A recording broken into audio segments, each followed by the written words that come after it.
क्या आईपीएल 2026 में खेलेंगी दो नई टीमें। नमस्कार दोस्तों, मैं यश तिवारी, आप देख रहे हैं क्रिकेट फटाफट का 1512वां एपिसोड। आज 8 जून की तारीख है और रोज की तरह आज भी आईपीएल को लेकर दिन भर की 10 बड़ी रिपोर्ट, बड़ी खबरें आपकी स्क्रीन पर हम परोसेंगे। अब आप लोग सोच रहे होंगे 2025 का आईपीएल तो खत्म हो गया, तो भाई 2026 के आईपीएल की हमने तैयारियां शुरू कर ली है और 10 बड़ी खबरें 2026 के आईपीएल को लेकर, इंग्लैंड सीरीज को लेकर आपको बताएंगे। तो वीडियो को देखिए, लाइक और शेयर जरूर कीजिए और अभी तक चैनल को सब्सक्राइब नहीं किया तो भाई क्या कर रहे हो, सब्सक्राइब का बटन नीचे हिट कर दो, बेल आइकन दबा दो। चलिए दोस्तों, शुरुआत कर लेते हैं इस वीडियो की आज दिन भर की पहली बड़ी खबर के साथ। तो ये रिपोर्ट मध्य प्रदेश के हवाले से निकल कर आ रही है एकदम से दोस्तों। भारतीय क्रिकेट के पटल पर मध्य प्रदेश क्रिकेट बोर्ड और मध्य प्रदेश स्टेट चमकती हुई नजर आ रही है। रिसेंटली डोमेस्टिक क्रिकेट में तो मध्य प्रदेश ने काफी सारे अवार्ड्स और प्राइजेस जीते, खिताब जीते, लेकिन अब 2025 के आईपीएल से जुड़ी हुई एक बहुत बड़ी रिपोर्ट है। रिपोर्ट यह है कि टोटल 10 मध्य प्रदेश के प्लेयर्स इस सीजन में आईपीएल का हिस्सा थे और एक्टिवली हिस्सा थे, जिसमें रजत पाटीदार आरसीबी के कप्तान थे, वेंकटेश अय्यर केकेआर के सबसे महंगे खिलाड़ी थे, शशांक सिंह रिटेन प्लेयर थे पंजाब किंग्स के, उसके अलावा अनिकेत वर्मा ने इस बार अपना जौहर दिखाया, आवेश खान थे, आशुतोष शर्मा थे जो बहुत चले शुरुआती मैचों में, अरशद खान, उसके अलावा दोस्तों कुमार कार्तिकेय और कुलवंत खिजरौलिया जो पहले से भी हमें दिख रहे थे। तो एमपी के प्लेयर्स जो एक टाइम था आईपीएल में एक या दो भी नहीं हुआ करते थे, उनकी संख्या आज आईपीएल में 10 हो गई है। यह बताता है कि भारत के जो छोटे स्टेट क्रिकेट बोर्ड्स थे जो पहले अच्छा नहीं कर रहे थे, because of the Indian Premier League, because of the strong domestic structure, अब अच्छा करने लगे हैं और मध्य प्रदेश उसका उदाहरण बनता हुआ निकला है। इसके अलावा उत्तर प्रदेश के खिलाड़ियों की भी संख्या आईपीएल में बड़ी है। बिहार और झारखंड जहां पर क्रिकेट बोर्ड उतना मजबूत नहीं है और जिसमें राज्य क्रिकेट बोर्ड का अभी गठन हुआ है, वहां से भी नए नए प्लेयर्स की संख्या बढ़ने लग गई है। तो इंडियन प्रीमियर लीग के लिए एक लाइक बनता है, क्योंकि वो जगह है, क्योंकि हम देखते थे कि जब आईपीएल शुरू भी हुआ तो मोस्टली प्लेयर या तो कर्नाटका से आते थे या तमिलनाडु से आते थे साउथ में, या फिर महाराष्ट्र और स्पेशली मुंबई से आते थे। अगर मैं नॉर्थ की बात करूं तो सिर्फ दिल्ली से खिलाड़ी आते थे, अगर मैं वेस्ट की बात करूं, ईस्ट की बात करूं माफ कीजिए, तो सिर्फ कोलकाता से खिलाड़ी आते थे, और अगर मैं गुजरात साइड की बात करूं तो सिर्फ गुजरात में सौराष्ट्र और अहमदाबाद से प्लेयर्स आते थे। लेकिन अब तो भैया लाइन लगी है, लाइक बनता है आईपीएल के लिए। आगे बढ़ते हैं, दूसरी बड़ी रिपोर्ट की आपसे बात करते हैं। तो एंड्रे रसल ने विराट कोहली के एक स्टेटमेंट का विरोध कर दिया। विराट कोहली ने आईपीएल फाइनल की जीत के बाद जब मैथ्यू हेडन ने उनसे पूछा कि टेस्ट क्रिकेट और आईपीएल में आप क्या समझते हो, क्योंकि टेस्ट से आपने रिटायरमेंट लिया है, तो आपकी क्या राय है, तो इस पर विराट कोहली ने कहा था कि टेस्ट क्रिकेट आईपीएल से 5 गुना ज्यादा जरूरी है। इस पर एंड्रे रसल ने डिग लिया है, डिग इन द सेंस कि भैया मजाक उड़ाया है। उन्होंने कहा है, एंड्रे रसल ने अपने देश वेस्टइंडीज पहुंचने के बाद, कि भारतीय खिलाड़ियों को सेंट्रल कॉन्ट्रैक्ट बहुत अच्छा मिलता है, भारत की तरफ से टेस्ट क्रिकेट खेलने के लिए पैसा अच्छा मिलता है, इसीलिए इंडियन प्लेयर्स बोलते हैं कि टेस्ट क्रिकेट अच्छा है। अगर उन्हें पैसा नहीं मिल रहा होता उतना अच्छा, तो वो भी वेस्टइंडीज के खिलाड़ियों की तरह दुनिया की दूसरी लीगों में खेल रहे होते। एंड्रे रसल ने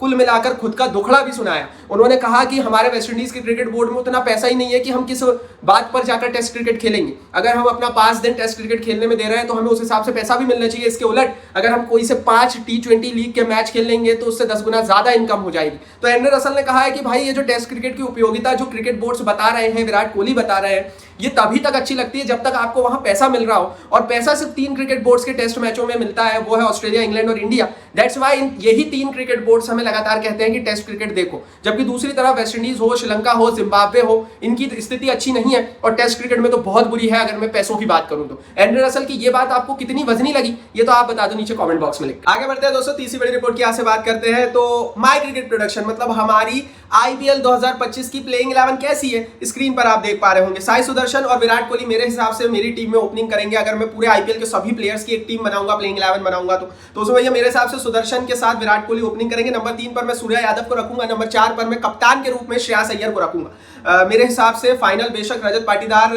की कप्तानी में आरसीबी जीती हो, लेकिन हमने देखा है कि कप्तानी एक तरह से पीठ पीछे से विराट कोहली ही चला रहे थे टीम को। दूसरी तरफ अय्यर ने भविष्य के लिए भारत की कप्तानी के झंडे गाड़े हैं। अगर मैं नंबर 5 की बात करूं तो मैं मिचेल मार्श को रखूंगा, अप ऑफ द ऑर्डर भी आप उनको उतार सकते हो, साई किशोर और कृणाल पंड्या को 6 और 7वें नंबर पर मैं रखूंगा। 8वें स्थान पर मैं हेजलवुड को रखूंगा, 9वें स्थान पर मैं मेरी टीम में ट्रेंट बोल्ट को रखूंगा, 10वें स्थान पर नूर अहमद और 11वें स्थान पर प्रसिद्ध कृष्णा को रखूंगा। ये मेरी टीम है, मेरी प्लेइंग 11 है। अगर मैं आईपीएल के सारे प्लेयर्स की एक प्लेइंग 11 उतारूंगा तो ऐसी उतारूंगा। मेरे हिसाब से इसमें 4 विदेशी प्लेयर्स हमने रखे, हेजलवुड, ट्रेंट बोल्ट, नूर अहमद और मिचेल मार्श हमारे विदेशी प्लेयर होंगे और कप्तान श्रेयस अय्यर होंगे। तो आप बताओ भैया आपकी प्लेइंग 11, आपकी टीम कैसी रहेगी 2025 के आईपीएल के तमाम खिलाड़ियों को मिलाकर, ये नीचे कमेंट बॉक्स में लिख दो और टेलीग्राम पर जरूर ज्वाइन कर लो। भाई क्या कर रहे हो, टेलीग्राम की लिंक मैंने नीचे डिस्क्रिप्शन बॉक्स में डाल दी है, क्योंकि अभी इंग्लैंड सीरीज की सारी खबरें आईपीएल 2026 को सबसे पहले कवर करना है और आईपीएल में अंदर से जितनी भी पर्दे के पीछे की खबरें आती है रात को 3 बजे भी आएगी, तो सबसे पहले हमारे टेलीग्राम पेज पर डालेगी। नीचे लिंक है, डिस्क्रिप्शन बॉक्स में ज्वाइन कर लो। आगे बढ़ते हैं, चौथी बड़ी रिपोर्ट की यहाँ से बात करते हैं। तो भैया बेंगलोर की पुलिस ने कुछ बड़े बड़े कंफर्मेशन दे दिए हैं। बेंगलोर की पुलिस ने विराट कोहली को लेकर चल रही अफवाहों पर बड़ी बात कह दी। विराट कोहली को लेकर अफवाह ये चल रही है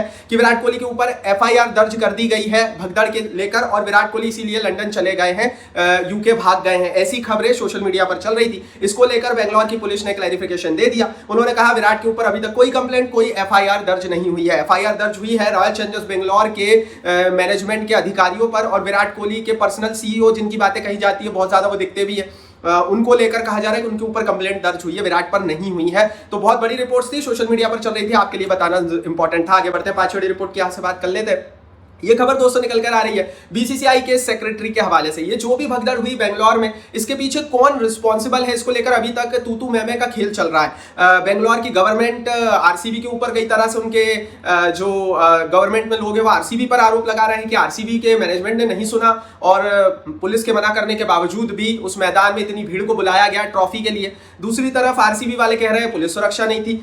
इसी को लेकर BCCI के सेक्रेटरी देवाशीष सायका का भी बयान आ गया है। देवाजीत सायका ने कहा है कि at some stage BCCI will have to do something.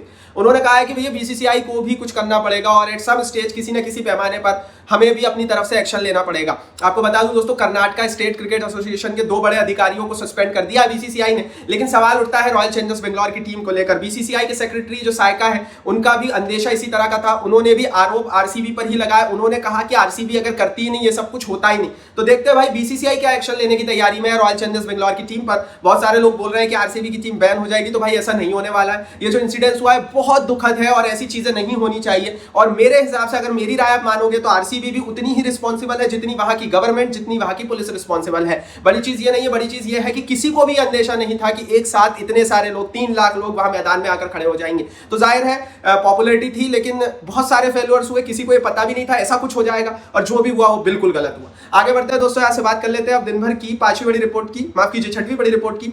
तो ये खबर दोस्तों ये निकल कर आ रही है IPL 2026 में अगले साल 2 नई टीमों के हवाले से। क्या 2026 के IPL में हमें 2 नई टीमें खेलती हुई दिखेगी? 2026 के IPL में क्या होगा? 2026 का IPL कैसा रहेगा? इस पर बहुत सारी बातें ऑलरेडी इंटरनेट पर चल रही है, लेकिन अरुण धूमल जो कि BCCI के अब एक तरह से हेड है, भारत के मंत्री पद पर रहे अनुराग ठाकुर के भाई हैं और BCCI में बहुत बड़ा कद रखते हैं, कह रहे हैं ideally big window is needed. 2 नई टीमों को लेकर जब उनसे सवाल पूछा गया तो उन्होंने उस पर चुप्पी साध ली। भारत के कई क्रिकेट बोर्ड है जो चाहते हैं कि उनकी भी टीम हो या उनकी स्टेट क्रिकेट की भी टीम हो, लेकिन उन्होंने कहा कि हमें एक बड़ी विंडो की जरूरत है 2 नई टीमों की। आपको बता दूं BCCI प्लानिंग कर रहा है 3 महीनों की विंडो निकालने की, जिसमें मार्च की शुरुआत में IPL शुरू होकर मई के एंड तक चले, लेकिन 2 नई टीमों पर अभी तक BCCI ने चुप्पी साधी हुई है। मध्य प्रदेश हो, असम हो, जम्मू एंड कश्मीर हो, चाहे वो साउथ इंडिया में केरला हो, कई ऐसे स्टेट्स हैं जो चाहते हैं कि उनकी टीमें रहे। कई शहर भी है, जैसे पुणे चाहता है अपनी टीमें रहें, वाइजैक चाहता है अपनी टीम रहे, इंदौर चाहता है अपनी टीम हो, गुवाहाटी भी चाहता है अपनी टीम हो एक IPL में। उसके अलावा साउथ में कोची भी चाहता है कि अपनी एक टीम हो। ऐसी स्थिति में क्या नई टीमें आएंगी और क्या होगा,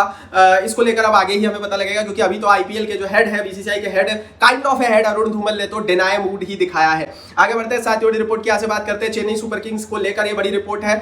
चेन्नई सुपर किंग्स की टीम की बहुत जल्दी एक रिव्यू मीटिंग होने वाली है, जिसमें कप्तानी के मोर्चे पर डिस्कशन होगा, फ्लॉप खिलाड़ियों को किस तरह से क्या करना है उन पर बातें होगी, और महेंद्र सिंह धोनी के भविष्य को लेकर बात होगी। दरअसल दोस्तों चेन्नई सुपर किंग्स की ये बैठक जो है ये इस महीने के मध्य में हो सकती है, मतलब 15 जून के आसपास हो सकती है। इस बैठक का मेन उद्देश्य ये रहेगा कि क्या ऋतुराज गायकवाड़ अगले साल कप्तान रहेंगे। इस बार हमने देखा वो इंजर्ड नहीं थे, उनको फ्रैक्चर नहीं था, उसके बावजूद भी RCB वालों ने CSK वालों ने माफ कीजिए जबरदस्ती उनको फ्रैक्चर कराकर आउट किया। धोनी फिर कप्तान बने। कप्तानी के मोर्चे पर क्या होगा ये भी फैसला होगा। फ्लॉप खिलाड़ी कई हुए जिनसे उम्मीद नहीं थी, उनका क्या करना है, और धोनी का भविष्य क्या होगा, इस पर बड़े बड़े फैसले आने वाले हैं। लेकिन 8वीं बड़ी रिपोर्ट महेंद्र सिंह धोनी को लेकर हमारे पास सबसे पहले आ गई है। महेंद्र सिंह धोनी के बड़े सोर्सेस के हवाले से यही रिपोर्ट है कि धोनी अभी रेडी नहीं है और धोनी अभी तैयार नहीं है रिटायरमेंट लेने के लिए। रिपोर्ट यह है कि अगले साल का IPL में महेंद्र सिंह धोनी खेल सकते हैं। रिपोर्ट यह है कि धोनी का अभी मूड नहीं बना है IPL से रिटायरमेंट लेने का। बहुत सारे लोग ये बोलने लगे थे कि जिस तरह का फ्लॉप सीजन चेन्नई का गया है, हो सकता है महेंद्र सिंह धोनी यहां से रिटायरमेंट की तरफ जाए। लेकिन आपको बता दूं दोस्तों कि धोनी की पॉपुलैरिटी कम नहीं हुई है। अगर आप सोशल मीडिया और बस की बात करेंगे तो धोनी की तो ट्रेंडिंग बढ़ी है।